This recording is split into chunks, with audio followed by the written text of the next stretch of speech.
What's up, people? It's your boy D-Raw coming to you with another episode of the HSC. CB is on here CB is in the again today. building. We're going to cover some college Yeah. football, NFL football, CB is in and the much building. more. You feel it, you know it. D-Raw Productions.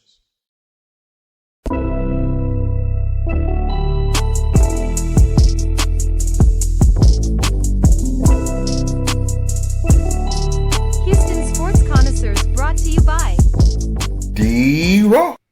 Let them know what it do. Hey, just so everybody know, this episode is not going to be for the weak-hearted. We're going to cover some controversial stuff, and we're going to cover some hard-to-swallow stuff. And it's mainly around our local Houston Texans, but buckle in if you got a strong heart. If not, there's the door. My boy got the thunder and lightning going. Hey, it must mean something. It's trouble in H time, baby. It's trouble in H time. So let's go ahead and get to the soft talk first. The college football, it was a lot of good games, but not so much. So that's why I want to, shorten it a little bit. The first game that came to mind for me from week 2 was actually South Florida winning over Florida 18-16. South Florida has beat 2 ranked teams back-to-back, Boise State and Florida so far. Absolutely. I mean, they playing the spoiler role early in the season. So, hats off to them. That's all I can say. And it just shows that all this talk about portals, recruiting classes, and all of that is out the window.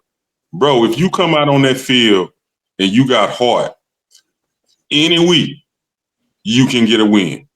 And they've done it twice against 2 ranked opponents. So, shout out to the coaching staff, how they're getting their team prepared. Shout out to the players for actually going out there and believing in themselves and coming away with 2 big-time victories. For sure.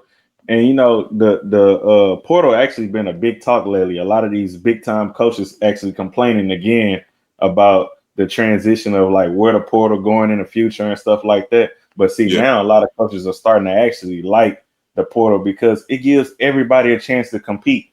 Like, you look at I'm gonna go to the TSU game. TSU, they played Cal.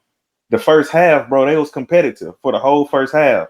So, that means that I'm starting to actually get some recruits that actually make a difference. So if I can get a little bit more depth, teams like TSU or any FCS school can really level it out against a FBS school sometime. And I think that's a valid point you're making, but I think it's going to take maybe 2 to 3 more years where we can see that happening for smaller schools like TSU and, like Kent States and all of that other world, because right now it's leveling off, but it's still a little off balance. Oh, yeah, most definitely. With that being that's said, in favor of the big-time programs. Yeah. Was there any games that stood out to you as far as college? Yeah, I mean, you just named one, but if I kind of stay local, a little bit out of the city a little bit, but still in the great state, man, I'm loving what Baylor did. You know what I'm saying? Right. Like, who would have expected Baylor to come out there and do that? And that quarterback in Baylor, I'm telling you right now, keep your eye on him. This dude, 440 yards, 4 TDs, no picks. Heck of a performance, bro. Heck of a performance. That was the second game I was actually going to talk about, Baylor and SMU. You know what I'm saying? SMU had a lot of hype on them this year. Number 17 went down to Baylor. And we're talking about a rivalry because these schools not too far from each other, right in Texas as well. And just to see Baylor pull through and come back and beat SMU away on the road, that was something special, like you said. Yeah. It was really impressive, man. Shout out to the Bears. They did their thing. Yeah. But you know what else surprised me about this week too? Like, offenses really just cut loose this week, bro. Like, you had, 6 teams that scored over 60 points? That's outrageous.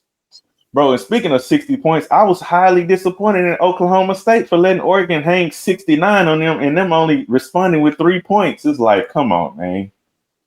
If you want to call 3 points a response, okay. Hey, that's facts. But looking at week 3 of college football, one of the games that I'm gonna highlight going back to that South Florida team is them in Miami. That's probably gonna be the biggest game in Florida this year, bro. You know, Yeah. I would say looking at what In-state. Miami did against Notre Dame, looking at what South Florida has done to the last 2 top ranked teams, now taking a third top 25 team on, you gotta glue your eyes to that game this weekend. Well, it is much watch TV, and I know the fans are going to be pumped because it's in-state rivalry. Well, not necessarily a rivalry, but they in-state competitors, so it's going to be Yeah. huge for the state. And it's been a while since the Hurricanes have had any notoriety in college football when they used to be known as a powerhouse.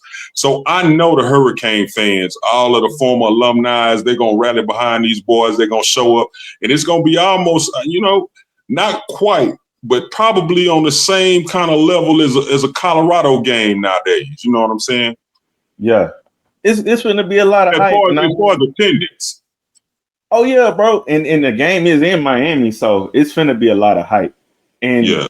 to say Miami is number 5, South Florida is now number 18 after being unranked. It's funny that the analytics say that Miami is gonna beat them by 15 or more points. Man, I just don't know, bro. It's gonna be interesting though. Yeah, so we just gonna have to see how it play out. But another team that I'm kind of really, really watching, and I want to see the resiliency in this team. It's Michigan. I mean, Michigan. after they dropped, after they last lost to Oklahoma, they dropped almost out of the top 25. And with what's going on in college right now, is so many upsets happening. They're gonna play Central Michigan, another in-state rivalry. And if Michigan ain't on their A game, bro, we could see them completely out of the top 25. But I think they'll bounce back, but they better be careful.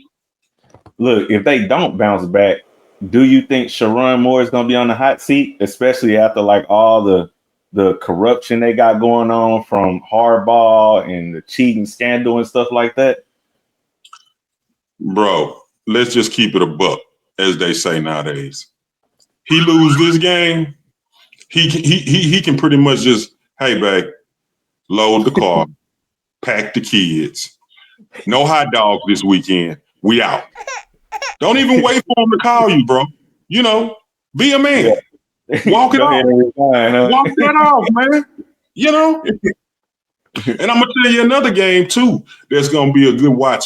And I'm kind of looking forward to the results on that. It's the Notre Dame game. Notre Dame, they can't take another loss this week. Can't do that. No, they can't. But for me, I'm gonna keep it here local. I'm watching the Houston Cougars and the Colorado Buffaloes go head to head as the Cougs are undefeated, 2-0. I'm looking to see what we're gonna do and how their offense is gonna transition as they now get into the Big 12 play. Can we shine against Dion and his gremlins? Bro, let me just say this before we go any further. You know what I'm saying? With his sons gone, it ain't that hard to shine against Dion, okay, bro? So, U of H, I'm looking for, you heard it here first. I'm a Colorado fan, but I'm also a U of H fan. And when the deciding factor is the hometown, I'm rolling with the hometown, bro. And I'm telling you right now, U of H will be 3-0 come Sunday. Man, I can't wait to see it. And I'm really thinking about going to the game. I've been looking at the ticket prices, but I'm trying to debate, should I spend the money and go there, or should I spend the money and go Monday night for the Texans? I don't know, bro. It's real similar, but I'm gonna be somewhere at the top with my nose bleeding if I do go. Man, let me just tell you this here, bro. That's a no-brainer to me, man. if it was me, where I would be, where I'm gonna be, I'm gonna be in NRG. You know, and it's just me. Love you, Dion. Love you, Cougs. But my heart is in them Texans, man. Yeah. Well, hey, man, the NFL, bro, was it brought us hell of a week for week one, I must say. And for me, the team that impressed me the most, even though they lost, was the Jets. I was really impressed by Justin Fields week one and just how he moved the ball, how he ran the ball. Coaching really makes a big difference for people like him.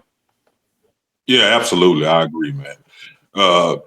Shout out to him. But, you know, I kind of hate to say this team, bro, because it's just really the obvious, you know. But if you ask me who stole week one, it would have to be the Buffalo Bills. Again, my favorite word, resiliency. Never quit to the last, to all the zeros on the clock, to that final whistle blow. Bro, yeah. I went to sleep. I'm night. I'm thinking Lamar done sealed the deal. It's no coming back from this. Wake up the next morning and Josh Allen, I mean, they almost like they won the championship. Champagne pouring over everybody's head. I was like, what happened? What you celebrating the loss for? And then they showed the score on the TV. I was like, you got to be kidding me. Bro, 4 minutes left in the game. You got 15 points. I know people out here listening to me right now thinking I'm crazy, but in the average NFL game, if you up 15 points with 4 minutes left, you're going to win. Yep. Especially with their defense. And bro, and then I'm not gonna lie, the Ravens, the way they came out against the Bills, they look like world beaters, bro. Like, and then they hung 40 points on them. It was like, damn. And then, you know, it's like it's the opening game of the last season of Orchard Park and all. It's like, it's a big deal, bro. And it was, like you said, the MVP bowl, you know? Yeah.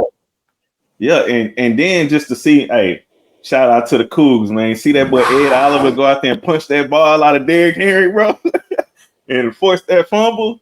That changed the whole game, bro. That changed the whole game. Hey, I was really impressed, though. But didn't the Bills do something like that last year against the Chiefs in the beginning of the season?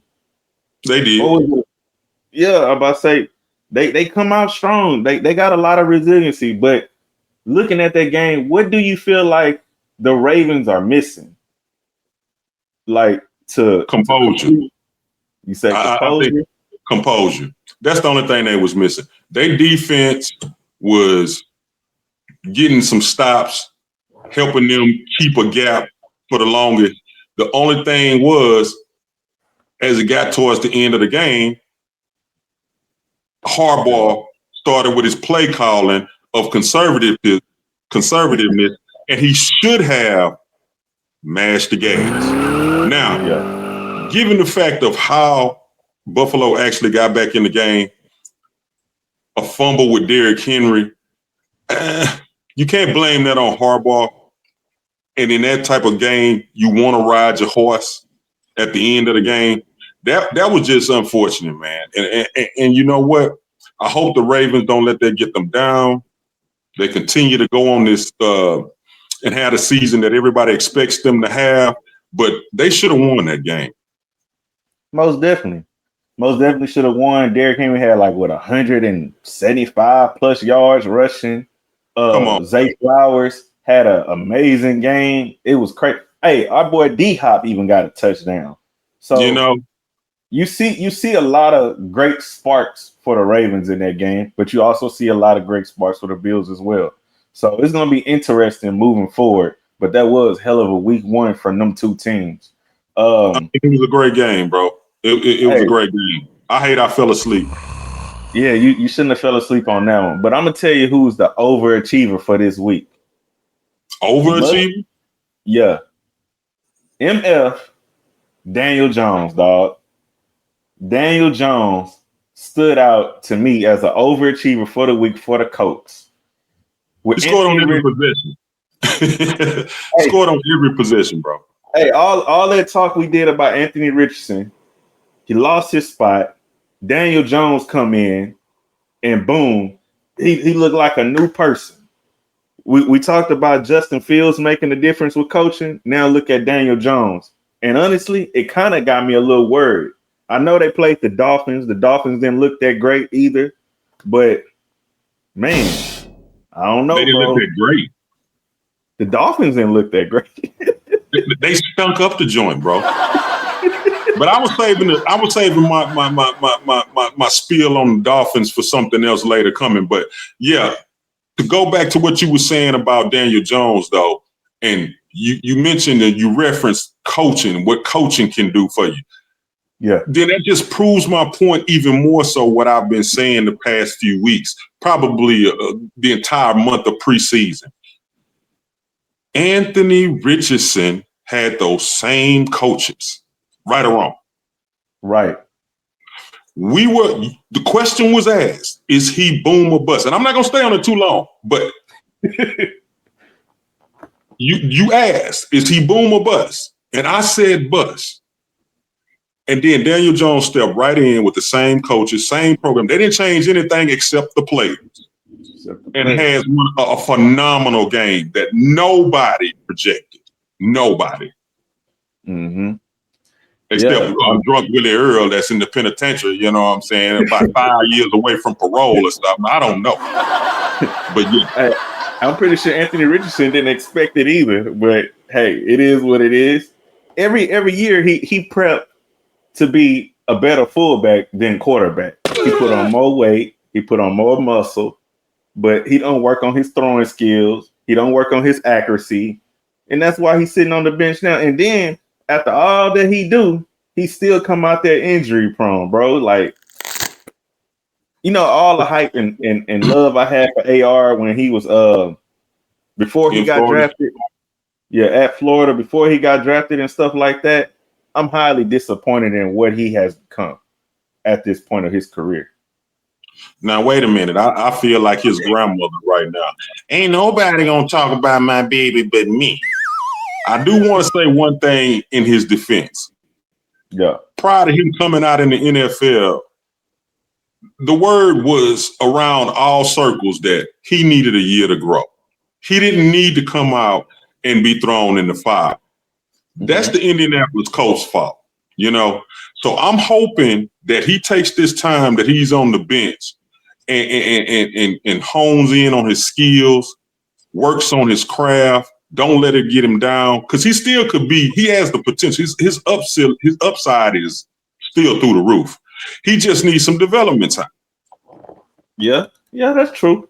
But I also feel like this about him. He sat behind Joe Flacco for a little while, and he had Joe Flacco in his ear. That's a pretty good quarterback to, you know, have mentor you. And he's had 2 years now. The first year, I understand. He only got 1 year of college. So it's like, when is he going to figure it out? When is he going to make that change? Is he going to take another season? He's probably a lot like me. I'm trying to figure out some things too. Like, when did Joe Flacco become the greatest mentor as a QB coach? Like, when did that happen? I missed that. Hey, I think just you bring Joe Flacco in because he got Joe Flacco got championship pedigree, bro. Okay. And if that's the case, no, I ain't gonna even touch that. That's too easy. This is what I'm saying. I understand Joe Flacco as a player. What I'm asking is, when did Joe Flacco become a great mentor to a rookie quarterback or a second or third year quarterback? What quarterback has they come from under him and they said, I owe all the credit to my success to Joe Flacco? When has that ever happened? You got a point there. It ain't never happened. It ain't never happened. Okay, but I mean, you said that like AR had a golden opportunity that he just squandered away. No. Well, now he got Daniel Jones, so I mean, somebody. I don't know, bro. I don't know. Daniel Jones he's not a veteran. He can't teach him the rope. I know that. But that's what are we saying? Daniel Jones got a little bit more experience. That's all I'm saying, bro. Daniel Jones is a great big quarterback. We're gonna leave AR alone, and we're gonna move on to another player that had a phenomenal game, and he's a rookie. And I'm talking about J.J. McCarthy to lead the Vikings back when it was kind of like a similar game, a come from behind game, but he kept his composure. He hung in there, and he didn't let making a mistake in the game rattle him, and they ended up getting the dub. You got to give some love to them Vikings, man. Yeah, I got to give flowers to J.J. McCarthy. And to be honest, I'm not going to lie. Like the first quarter, I was a little worried. I was like, man, is McCarthy going to be the right one for Minnesota? Looking at what Sam Darnold had just did for Minnesota, then McCarthy was looking like he was looking very inexperienced, I would say, in that first quarter. But then the game started to slow down. He started to put the ball on the spot, make the right plays, and boom, he really just took over. You've seen a lot of that Michigan magic in him against Chicago. I do want to say this, though. I was highly disappointed in Caleb Williams. Highly disappointed. Yeah, he started out the game strong. He did the opposite of J.J. McCarthy. He started out strong, and then he got weak. He got rattled, and then it's like, I don't know, to me, it's like he's mentally weak or something. It's like the players get in his head, and he just get all razzle-dazzle. I don't know, bro. The fingernail polish start really displaying itself or something. It's disappointing to see. Say, listen, let's leave the nail shop out of this, okay? What he do with his Asian constituents or business owners or whatever, that's his business. But what I will say is this. I was watching that game, and that was another game, too, that I kind of wrote off that, like, the Bears got this, right? And then stepped away, came back, and the outcome was what it was. But I actually went back and watched it, the parts that I missed. And, yeah, Caleb Williams did start off stronger than what it looked like he finished at, but it wasn't just solely on him. That defense, bro, they just started just letting everything happen. So, I can't just put that one solely on Caleb Williams. I really think the Bears are going to bounce back. But that was a growing pain for them. Sort of like another team we're going to talk about here in just a little bit. Well, yeah, I want to say this too. The Bears, the defense at first, they look like world stoppers as well, bro. Them boys, they was in the end zone, they was flexing, they was making plays and all kind of stuff. But when it came down to crunch time and the Bears need to get back into the ball game, I seen Williams miss some big throws, bro. I'm talking about some easy throws. When you had DJ Moore wide open, running down the numbers, down the sideline. And then when he just started forcing stuff, and he got DJ Moore killed on that play, bro. I'm talking about he got DJ Moore hit so hard, a lot of people that was them, they would probably quit football right then. Leave the money on the table and all. Or ask for a trade or something. I don't know. But I will tell you this. In all fairness, the announcers even said it a couple of times in that game, in the first part. He was making the check down throws, which are safe, but he left a lot of wide open plays on the table in going to his check down. He had some receivers open way down the field, and that just kind of snowballed into the fourth quarter. And the question came up, is it the fact that he can't make the throw or he's having trouble reading the defense? Which one is it? I don't know, bro. I'm gonna have to analyze and see some more, because remember, I was talking down about Justin Fields and saying that Caleb could read better than Fields could, but now it's really starting to be real questionable. But if it just started being questionable for you, you may need to reevaluate your ability to evaluate NFL games on this level. I'm just saying. Caleb Williams has had a problem for a little while now. Oh, the problem has been there. But yeah, you exposing something new. Okay. But I'm gonna let him make it though. Hey, let's look back at your boy Tua though. Major problem. He also missing wide open passes. I know you had him. No. We're not gonna do this because I am ready to pat myself on the back because we had a whole discussion about Tua, and I told you, you was on Kyler Murray, and I said you gonna really pick Kyler Murray to be boom or bust before Tua? And then I even went so far to explain to you, if he's my quarterback with the game on the line, we might as well go and load the buses, because I don't want him out there. He don't want to be out there. So what are we doing? And then he comes out here this year in the first game after you and I had that discussion where you were his, I'm going to say court-appointed lawyer. And you said that he was going to be great. And he's a clutch player. And he did. And they went out there and scored how many points against the Indianapolis Colts?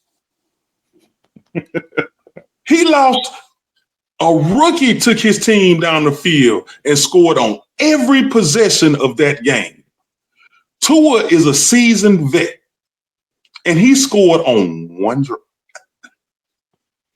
I'm done. Tua was so bad. My pops, he said, man, I could throw better than him.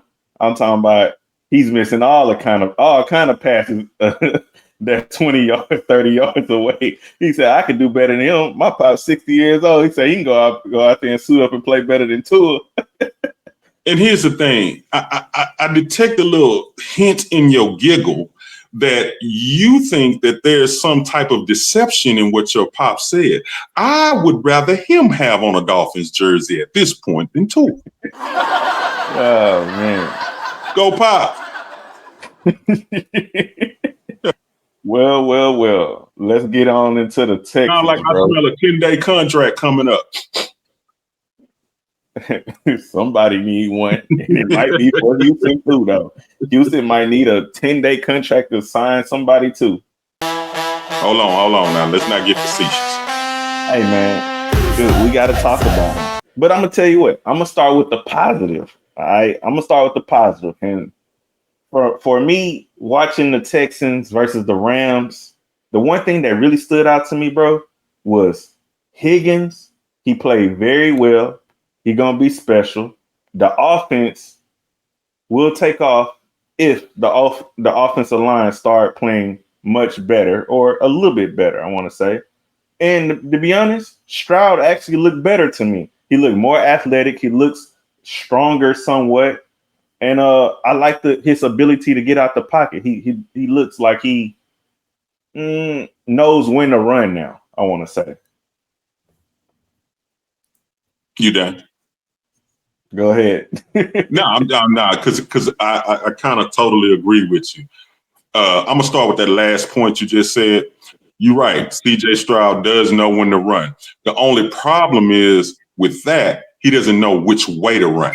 He's running backwards when he should be running forward, and he's losing 13, 15 yards on sacks when you need to step up in the pocket. That's the first thing you learn as a pocket passer. When the pocket starts to collapse, you look for ways to step up.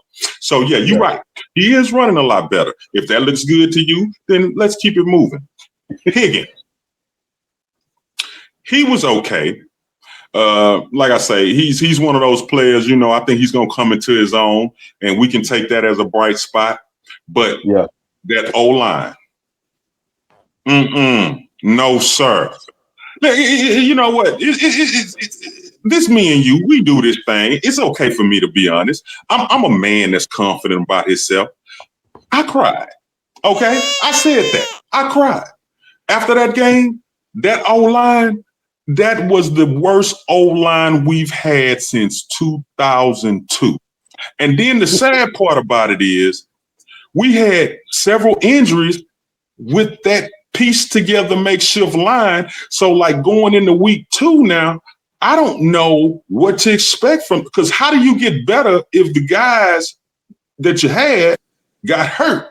And I haven't seen anything where they making any moves trying to acquire or bring in anybody new. So bro, why is there a reason to be optimistic?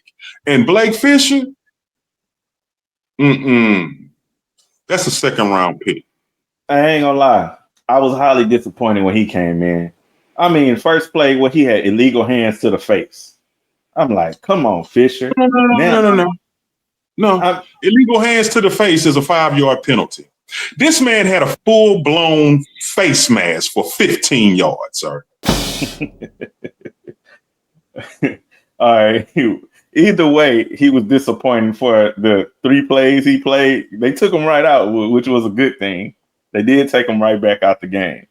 But now listen, think about this. Before you move on, think about this just for a second. When it comes to being an offensive lineman, sometimes you just got to think of certain positions at their core value. An offensive lineman, his main job is to go out there and defend and protect. If you can't do that, that means you can't defend yourself. You can't protect yourself.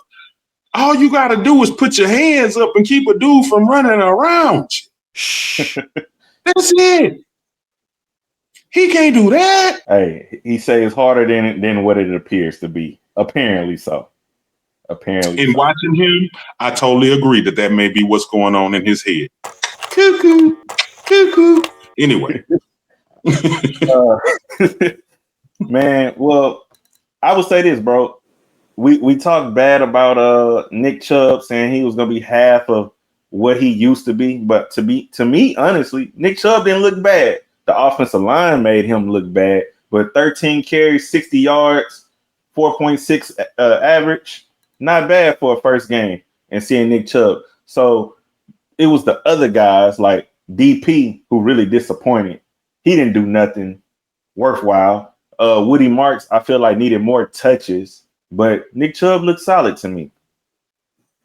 Okay.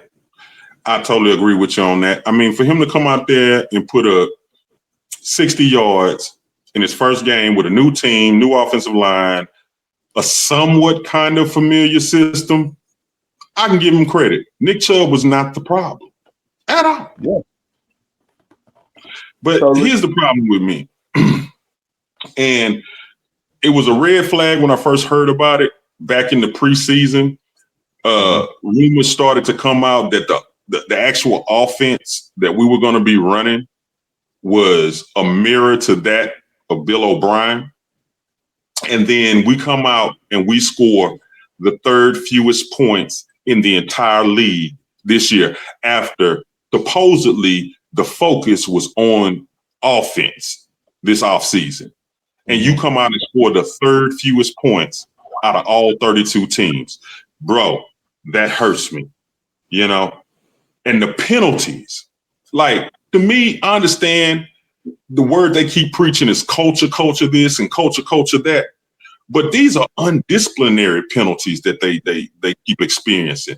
At what point does Nico put down the hammer? You know, like, enough is enough.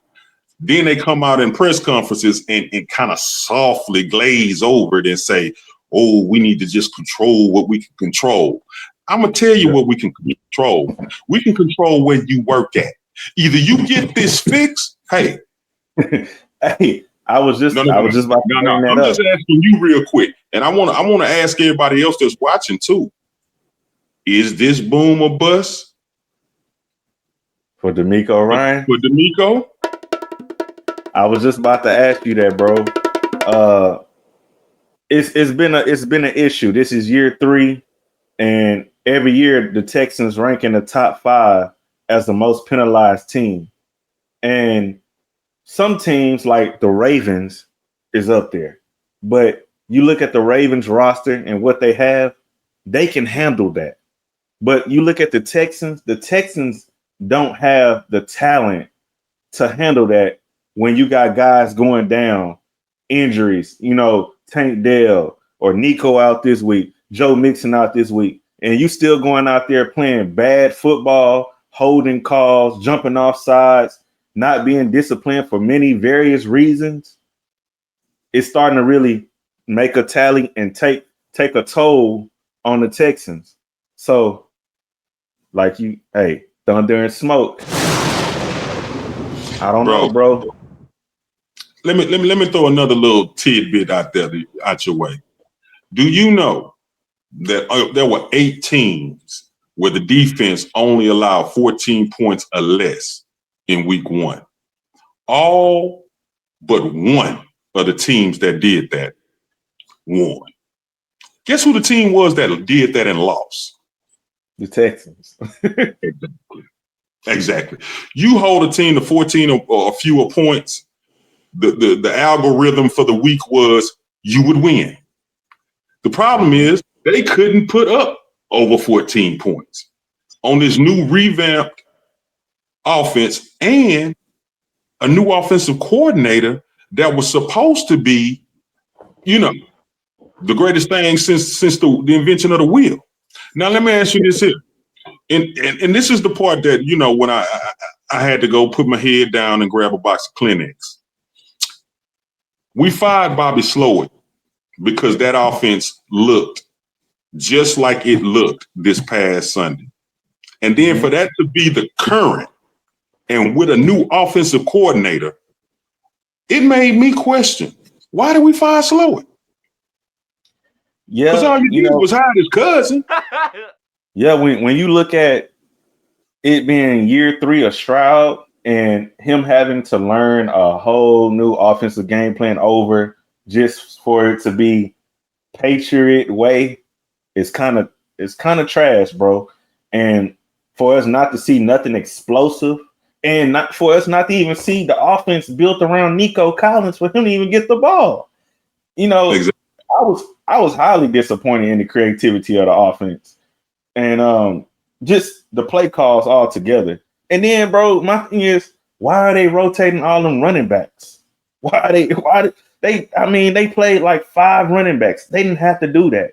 At some point, especially in the end of the game, if anybody should have been catching the ball, and not to take nothing away from Ogunbowale, it should have been Nick Chubb. If anybody, if I'm lose the game off a running back, getting a fumble punched out, I want it to be Nick Chubb, not Ogunbowale, not Damian Pierce, not Woody Marks. It should have been your starting running back, bro. And like I said, just why wasn't we feeding the ball to Nico in those kind of moments? Why was we feeding that ball to Schultz in those kind of moments? That was a disappointing offensive game plan altogether. And like Stroud said, maybe they just lollygagged through training camp and practice. Maybe they didn't practice hard enough. Maybe it is a wake-up call. Maybe they gonna get it right. But even just looking at the other side of the ball, to be honest, on the defense, I wasn't too impressed. And to me, CJ Gardner-Johnson, he appears not to be ready. That's just me. Okay. Wow, that's a lot to take in at one time, man, because you came from several different angles right there. But let me go back and pick up where you first started off with why wouldn't Nico Collins fed the ball a little bit more? Just so you know, I'm not used to watching the Texans and there being like 4 receivers ahead of him on the stat chart with more yards on less catches. And the crazy part is he only had 3 catches for 25 yards. So if you got 4 people ahead of him with less catches, with more yards, that ought to tell you something right there. But let's move right on along to the defensive side of the ball, as you say. The defense, like I said, it was only 8 teams that only allowed 14 points this past week, right? So I think the defense did their thing. PJ Gardner-Johnson, I think with his first team, with his new team and just being the first game, he needed to, kind of feel things out. So I understood that. But the lackluster play from people like Jalen Petrie, Christian Harris, which I don't even know. But anyway, I'm not going to even go there because I've been confused about him for a long time now. And then Derek Stingley. Derek Stingley didn't look all pro in that game. He looked like an average cornerback. But again, that's Devontae Adams and Puka Nacua. So, but they still only held them to 14 points. I really don't have a problem with the defense. Whatever little quirks they had, I think they can work that out and bounce back. My problem is solely on the offensive side of the ball. Now, just so you know, you question why did they give the ball to Dare in the clutch time of the game. Dare is a 9-season vet. 9. Chubb, he's a vet, but he's coming off 2 major injuries, and this is his first year, first game with us as a team, and that's our starter. And then everything else is either a rookie or second season.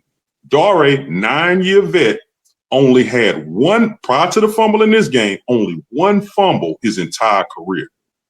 So, you know, it's kind of saying, you can second guess yourself after that play, but you would have thought we trying to manage the clock and you want to put your sure hands in the game. And by all of his teammates this year, he was voted a captain. So it's not like it's just anybody's hand they put the ball in. It was just unfortunate. It was just unfortunate. And shout out to the, hats off to the Rams. They made a good play. They made him cough it up. And that's what happened. Sometimes you just have to make decisions and live with the results. I agree. I agree with everything you said. I mean, I'm not really mad about the punch out. Honestly, like you said, just a great play by Landman. You know, it was just unfortunate that he caught him at that time in the midair to punch the ball out. But overall, the Texans could have had a better game plan. This was a game the Texans should have won.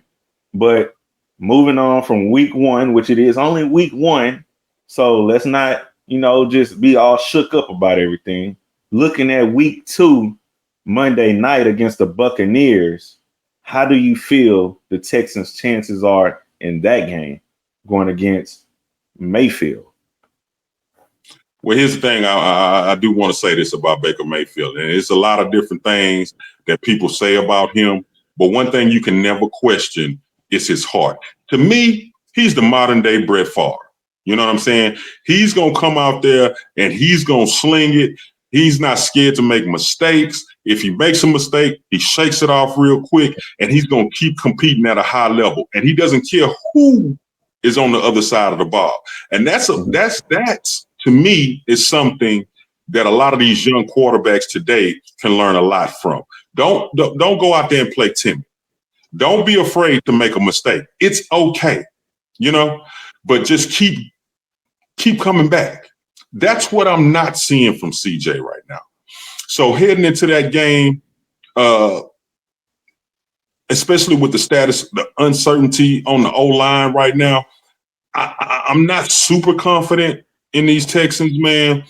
And Baker Mayfield coming off another heroic type victory, which is something he's accustomed to. We're at home, but we got our work cut out. If we think we're gonna just keep rolling like we've been rolling and celebrating and giving honor to God and Christ and First Jesus Baptist Church, and that's gonna get us wins. No, that's not gonna happen. You funny, bro. No, I'm not trying to be funny. I'm being dead serious. But it's sort of like what I told you last time we did this. Trial, man. No, I'm just being honest, bro. Like, first giving honor to God, okay. But you still got to put in the work. You know what I'm saying? You still got to go out there and execute. You got to perform. You have got to take ownership. And to me, CJ Stroud don't have that right now.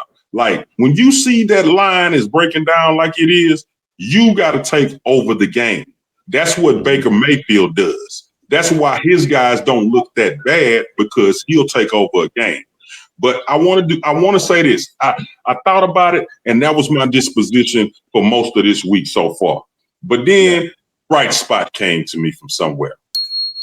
It was just last week I asked you a question. I said, when you have these superstar athletes from the NFL and their NFL career is over, do you think that necessarily means they're going to transition well as a collegiate coach? And then I gave the example of Deshaun Jackson and Michael Vick, and also Deion Sanders, because all of them in their first week, they lost. But if you go back and look at in their second week, all of them bounced back and they won, all three of them. So here's the point I'm trying to make. I also said, when I talked about them last week, I said, making adjustments on the collegiate level, you can make a lot and recover. But it's not that easy to make a lot of adjustments on the NFL level because these are pros you're making adjustments for.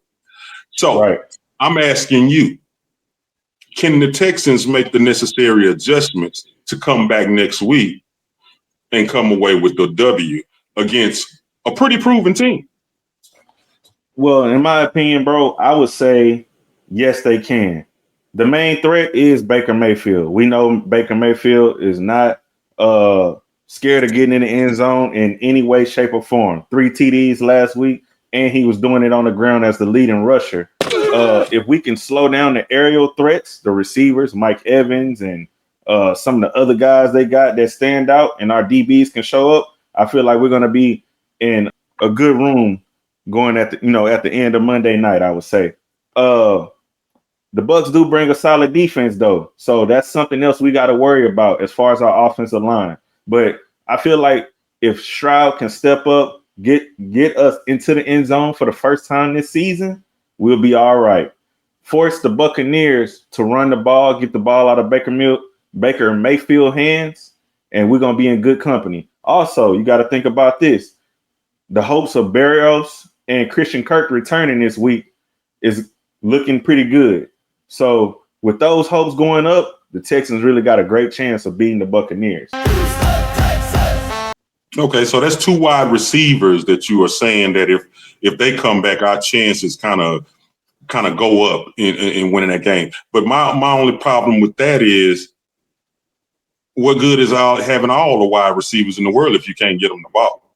You know, if your quarterback is running back towards the locker room and the game is going this way, like how do you get those guys that's back from injury the ball to be productive? We're gonna have to set some screens, run some play action, and do some quick slants. We're finna find out if Nick Caley truly knows how to adjust for success. Something that we did not see last year and the previous year before in the last offensive coordinator. So I guess we about to really get our answer. Is Nick Caley the guy for us? And is D'Amico Ryans truly on the hot seat? Let me tell you something, and I don't want to be negative Nancy, as they say in this, but one of the things, the key points that was supposed to be different about this new offense this year was the fact that CJ would have more control. So meaning pre-snap, he could come up under the center and excuse me, whatever play they call, whatever he saw in the defense, he had the ability to audible out of it, make changes, do whatever was in the best interest of the team. Right. Bro, that same offense from last year where we would run the ball every first down of every drive existed in that game. And you mean to tell me not one time on a first down did he not see, hey, it might be a good thing to call an audible right here? Well, look, it's funny. So we talk about Caleb Williams having a problem reading the defense. Do you feel like CJ has some kind of issue of reading pressure and knowing when it's coming? Because it was one play against the Rams where they had all the pressure on the left side. And I mean, everybody, bro, can glaringly see that these guys was about to blitz, but CJ Stroud. He said hut, and they came right after him. He was sacked right then and there. And it was like, why didn't you adjust?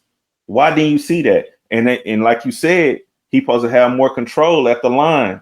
So, like, CJ gonna have to do some work this year. And another thing I thought about, man, this is year 3 of CJ, right? So this year is really going to be important to CJ, not only for him, but for the Texans, because they got to figure out, is he truly the franchise quarterback that we believe he is? And also, if CJ Stroud feel like he is that guy, we got to do something to show that he should retain himself with the Texans. Because what if we get to the point where CJ say, I don't want to resign because y'all have yet to put anything in front of me to protect me. So that can go both ways. Valid point. But you know what? I hate to sound contradictory to everything that you're saying, bro, but this was the one game for me that like maybe somewhere in the third quarter, and I know tomorrow after this has been released and the world can see it, I'll probably second guess myself for saying it. But I'm just being honest. The thought came to my mind. I was like early in the third quarter, how about Davis Mills? Man, how about Like, Davis Mills? I was like, why don't we give him a try? Because CJ is struggling just way too hard right now. We could have had another Daniel Jones situation right here in H-Town, but we'll never know because we stuck with CJ, right? But to say this here, you say, can he read defenses? Can he doesn't know that the pressure is coming? If you look over the last year and a half or so, not counting the game Sunday, if anybody in the NFL don't know that pressure is coming, it should be CJ Stroud, because that old line is so trash that every play is pressure to him. So he know it's coming. It's just definitely. At what point do you say, man, I throw my hands up?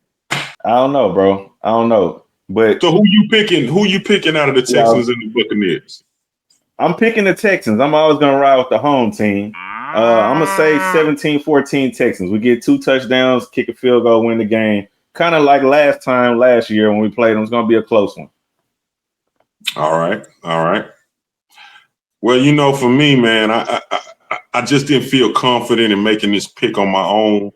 And like I tell you, when the Texans was in training camp, I would reach out to some of my close friends and associates that was attending the game and rely on their feedback and input of what was going on in the training camp.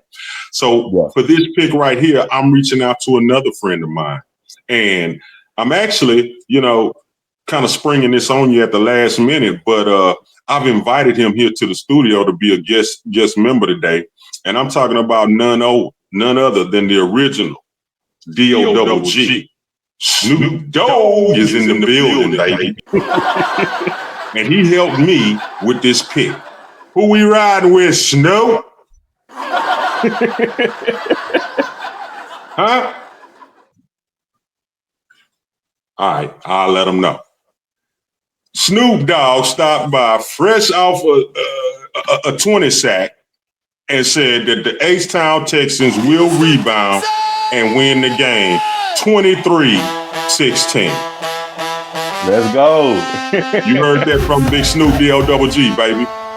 For sure, yeah. Thursday night, Commanders versus Packers. Packers at home, favored by 3.5. Who you got?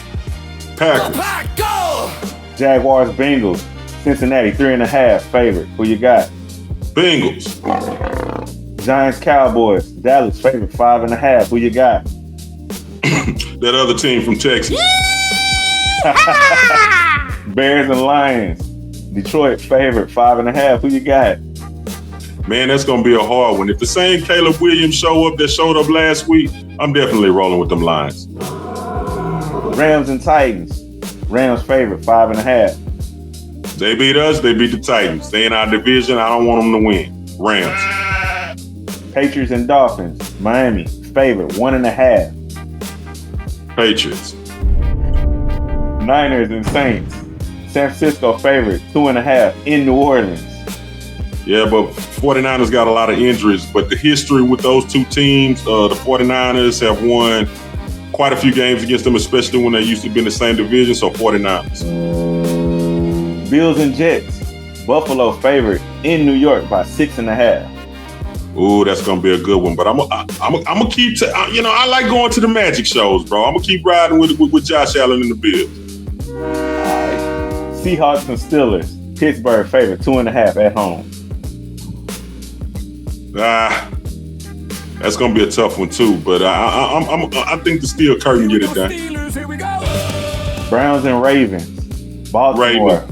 Say less. Ravens. Get next. Broncos and Colts. Denver favorite, 1.5. Broncos.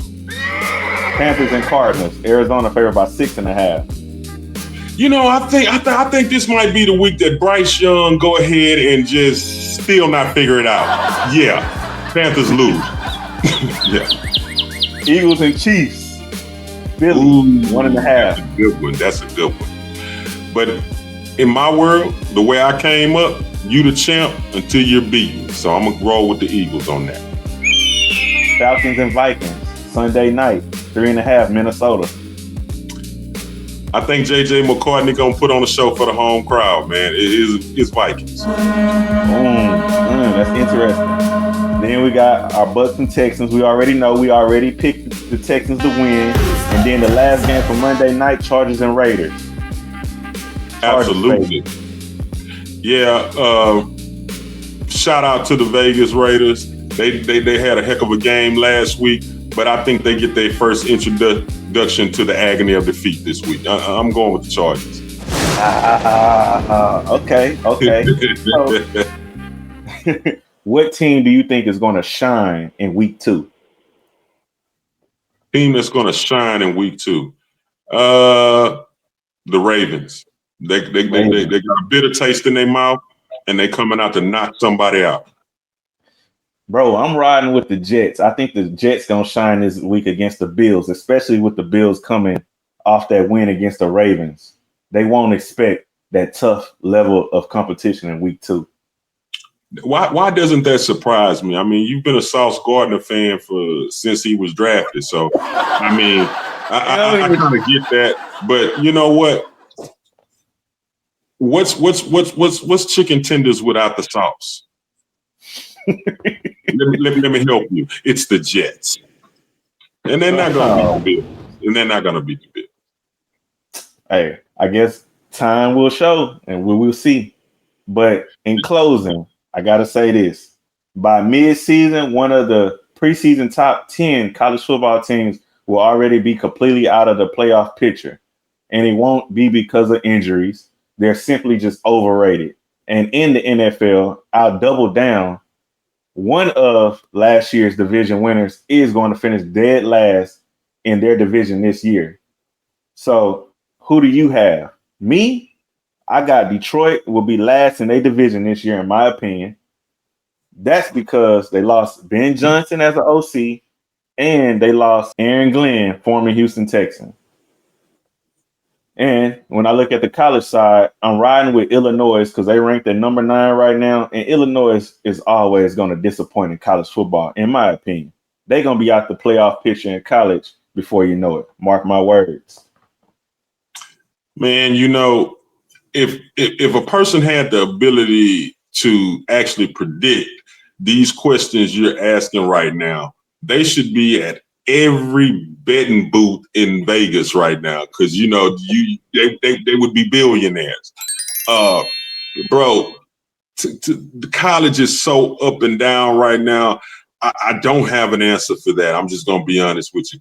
And then with the NFL, I could see if you asked which playoff team from last year won't win their division or go back to the playoffs, but you said they're going to finish last in their division. Do you know how much of a fall that is? And I just don't see that for none of them. Like, they may not win the division. They may come in second in their division, but to come in dead last in their division, and you pick that for the Lions? Ugh, boy, that's a lot. You know what? But that's why we watch the game, bro. So I'm gonna defer that question to.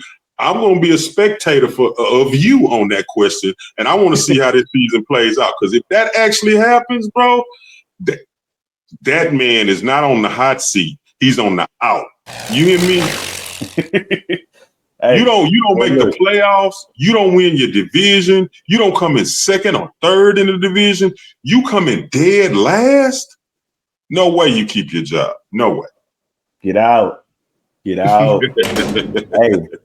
but look, that question right there creates a big major debate.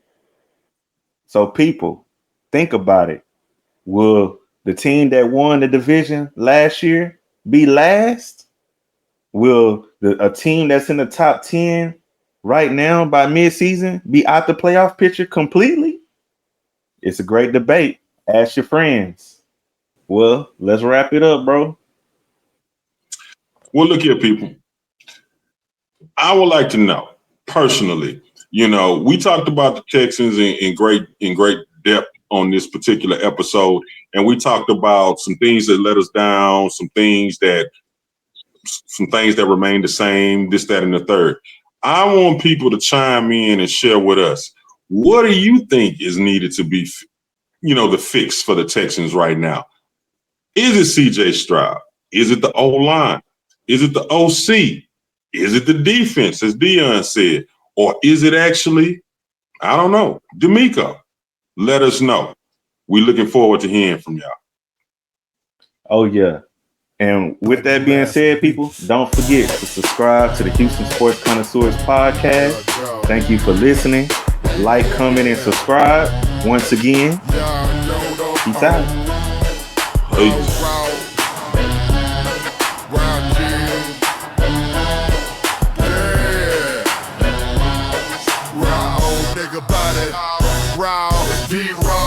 The Houston connoisseur, coming so hard from the city of players and pimps.